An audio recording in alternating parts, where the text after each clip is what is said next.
परते सिंदूरवा डोलिया उठे नैहर से, आखिरी विदाई होला बनमुआ के घर से। आखिरी विदाई होला बनमुआ के घर से, आखिरी विदाई होला। शुरू होला जिंदगी नया, शुरू होला जिंदगी नया बल को हवार से। आखिरी विदाई होला बनमुआ के घर से, आखिरी विदाई होला बनमुआ के घर से, आखिरी विदाई होला।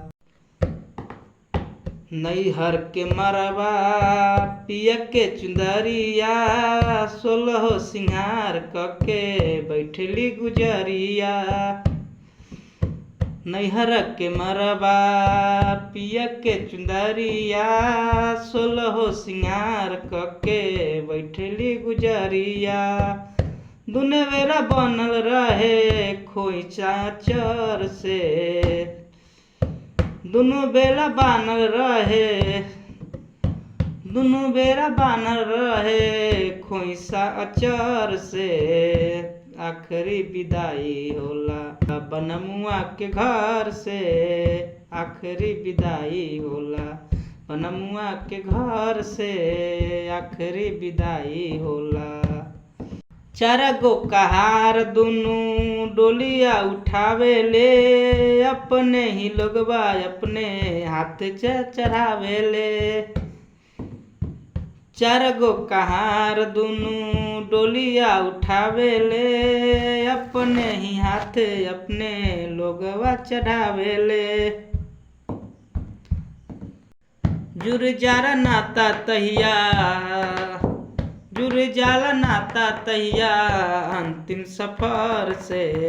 आखिरी विदाई होला बनमुआ के घर से, आखिरी विदाई होला। परते सिंदूरवा डोलिया उठे नैहर से, आखिरी विदाई होला।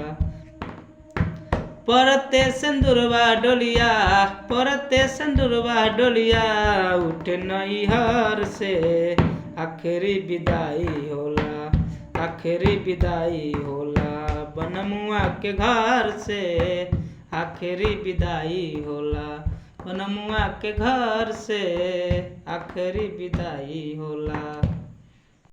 परते सिंदूरवा डोलिया उठे नैहर से, परते सिंदूरवा डोलिया, परते सिंदूरवा डोलिया उठे नैहर से। आखिरी विदाई होला बनमुआ के घर से, आखिरी विदाई होला बनमुआ के घर से, आखिरी विदाई होला।